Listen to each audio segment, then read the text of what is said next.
My name is Shelley Wiener. I never had a childhood.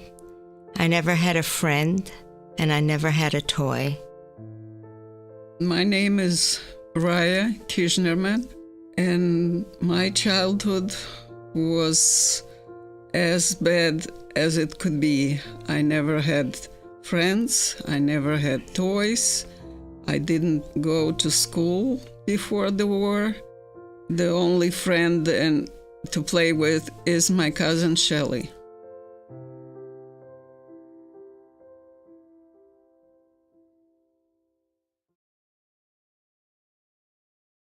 I was born in the city of Rivno. My father was a businessman. My mother had a grocery store that she ran from the bottom of our house. She had it set up. And I had a very happy childhood before the war. My grandfather spoiled me terribly. He would take me to his house and put me on the table, and I could do whatever I wanted, kick the dishes, dance. I was born in Rivno too, but I lived in a village called Myatin, which is 5-6 kilometers from Rivno. My parents had a little business in that village. They were producing lime and selling it. They did have livestock, which my mother was taking care of. My childhood was really nice. I had a lot of girlfriends, especially in the summer when the Roma would come into the woods. I would play with the Roma girls, and we did have a wonderful time.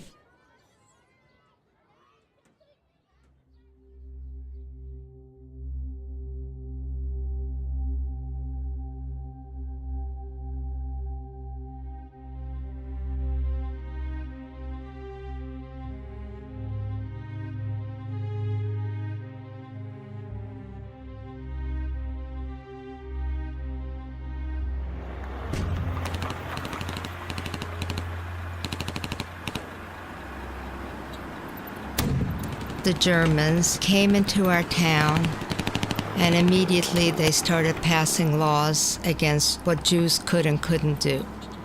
And one of the laws that they passed is they wanted all the males, all the men, to report for relocation work duty. My grandfather had a suspicion that this was not really where they were taking the men. So he lived next door, and he created a hiding place in my mother's house for all the men. He had 7 sons, and my mother had brothers-in-laws, and all the men would spend the day there hiding, and then they'd come out for the midday meal. My cousin Raya and I would play outside in the yard, and we were told that if we saw the Nazis, they were called brown shirts, coming down the street, to come in and tell the adults. And one day we were playing out there, and we saw a Jeep with 4 of these men in the brown shirt uniforms stopping at our neighbors. We ran in and told the adults. All the men ran back to the hiding place. The women cleaned up. But my uncle, Raya's father, remained. The next thing I remember is that these men burst in, they locked the door, they wouldn't let us leave that room, and they proceeded to beat my uncle. And I was screaming, seeing that beating of my father, so they threw us out of the room. They squeezed me in between a wall and a kitchen table. The next thing that happened is that my mother got us to the village of Myatin. This was after they had the massacre in Rivno, and they killed 17,500 Jews in 3 days. And my entire family was killed in that massacre. My grandfather, my uncles, my aunts, and my cousins. The only person that survived was my father. He was taken to Russia in the army. My mother had this premonition that something is going to happen in the city, and she wanted to go back to the village. At the time, the city was already surrounded by Germans. My mother, I, and my father went to the outskirts of the city, and my father decided to go back. For some reason, he was very scared that the Germans will catch us. My mother knew a lot of wooden trails, and she was trying to persuade my father that we can do it. We can get out of the city and get to the village. But he didn't want it. The only thing he had is his passport.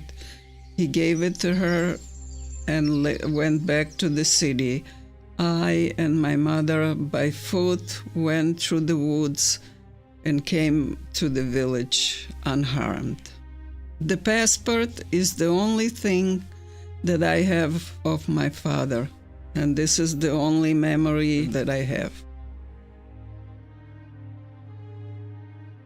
The next day, my mother decided to go to the city and see what's going on there.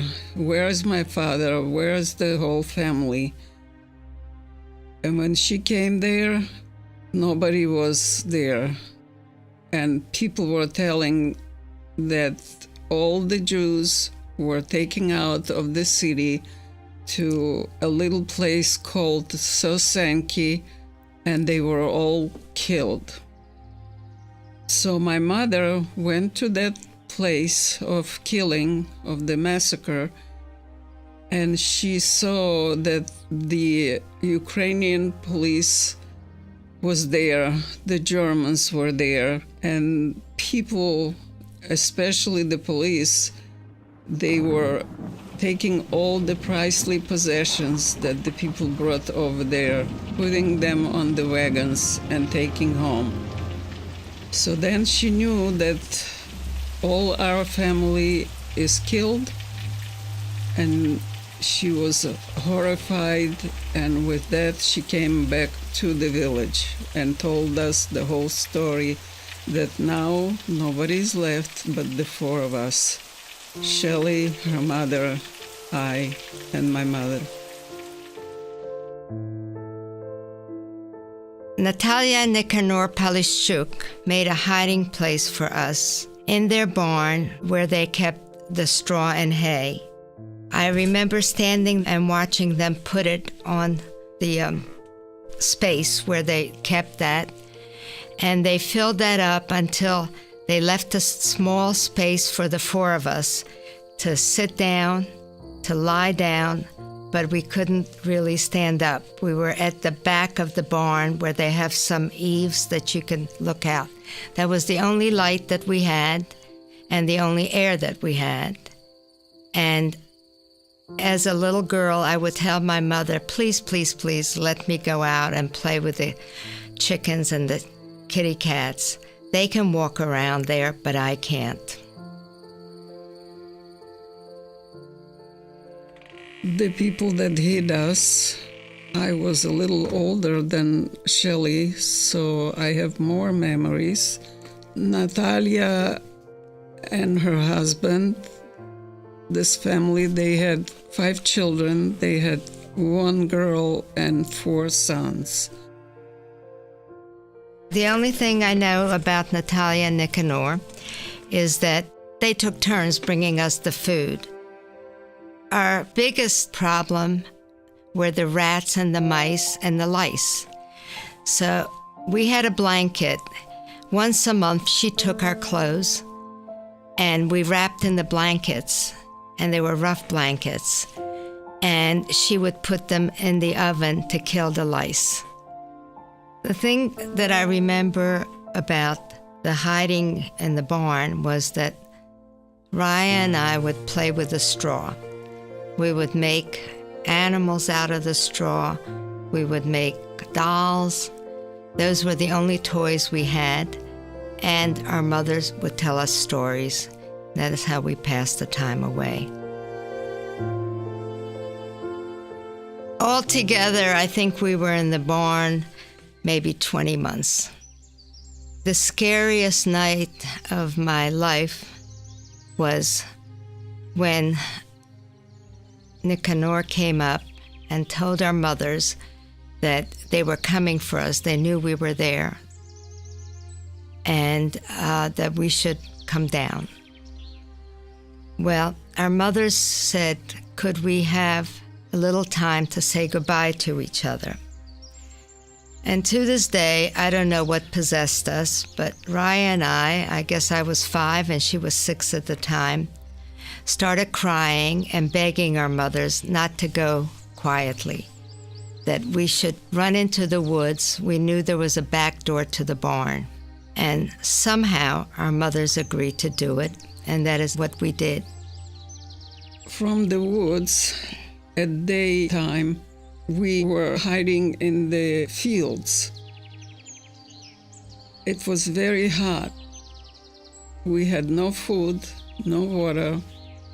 The sun was unbelievably hot. And this is where we sat for 3 days. All we could eat is the raw grain from the rye. And then Nicanor, he was calling on us. So he actually didn't know where we are, but he was calling on us. And we heard him, and we came back to the house, to the bunker, actually. They built an underground bunker to hide their grain and mainly to hide their daughter that was a young girl, and at the time they would take the young girls to Germany. The bunker was a dark, damp place.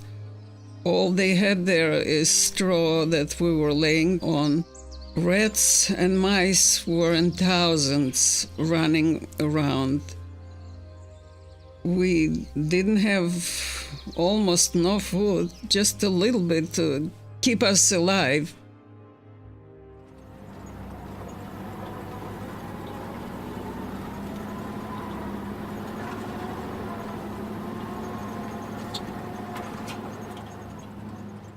Nicanor took our mothers on a wagon and took them to Rivno.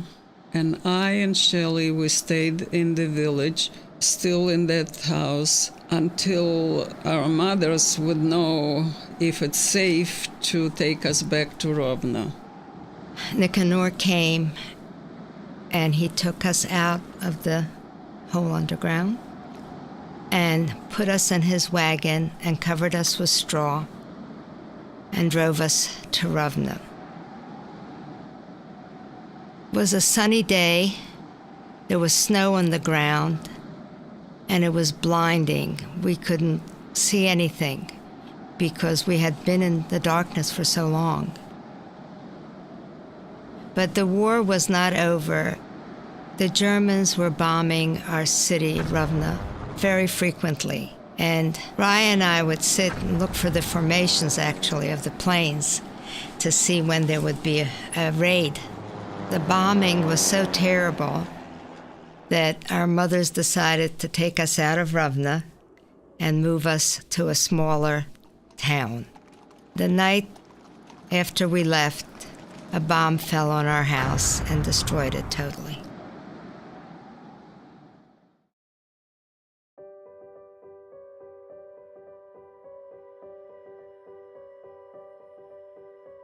In 1945, May, the war was over. Stalin made a decree. Anybody who was a Polish citizen could go to Poland. So we got to Poland, and my mother and her brother opened up a restaurant, and I stayed with a gypsy lady. One day there was a knock on the door, and it was my father. He had survived the war, gone back to Rivne, found out where we were, and came to get us. From Poland, my mother and father and I made our way to the American zone in Germany. There we were placed in DP camps, displaced person camps, people without a country. We were there for 3 years, and eventually my father's family brought us to the United States. I came here in 1949 on Columbus Day. In 1945, when Shelley and my Aunt Eva went to Poland, I and my mother stayed in a little town called Korec. My mother was working as a photographer there. We lived in that little town till 1956. My mother was married to a man that lost his family during the war, but he had a brother in St. Petersburg, and so he decided that we should move to St. Petersburg, and so we did. That was in 1957 or 58. After 1945, we had no idea, no connection with Raya and her mother because they were not in Rivne. We didn't know where they were until in the late 60s, my mother was walking on the street in Tel Aviv. A man recognized her, and he came over to her and said, "I know where your sister is. I just saw her." In 1974, I went to St. Petersburg, where Raya was living at the time, with her husband Anatoly and son Genya and my Aunt Sonia. And it was the first time I saw them since we left in 1945. We told them if they ever wanted to leave, we would help them get to the United States. In 1974, when Shelley and her mother came to visit us, I just couldn't believe it's them, that not everybody is killed. All the memories came back.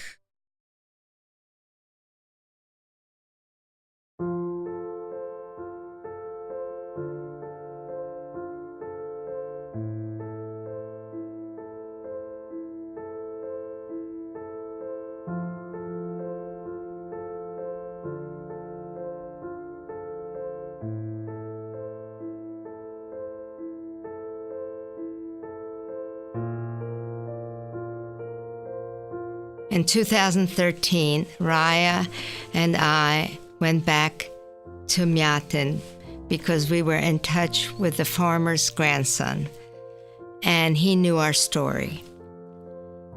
I didn't know what my emotions would be when I got there, but when we came to the farm and we saw the barn where we were hidden, I was totally disbelieved that this could really have happened in that space and that time. But I knew that it did. I knew that that's where we were. But it seemed so small, and so just couldn't understand how 2 little girls could have survived in that place. The house we walked in, we recognized it immediately. The thing that we talked about right away was what we remembered from the hiding. And it wasn't that we were hungry. It was that we were hot and cold in winter and summer. And for me, it was very good way to kind of close a part of my life and to be there with Raya that experienced the same exact thing as I did. Going back to the hiding place in 2013, was very, very emotional. The people that he does passed away a long time ago, but the hiding place was still there, and it was the same way exactly as we left it in 1945. The only person that lived there is a daughter-in-law of the people that he does. At the time that we were hiding, she did not know anything about us. But her son, her grandchildren, and they were very, very happy to see us. I have often wondered how the Polishchuk family had such strength and bravery to do what they did, to hide us, 4 people, when they knew that the punishment would be death for them and their children, and all their property would be confiscated. I am not sure how I would react in the same situation. I don't think that many of us know how we would react, but I do know that they were extremely brave and caring to do what they did, to put up with the fear, the deprivation, and everything that was going on around them.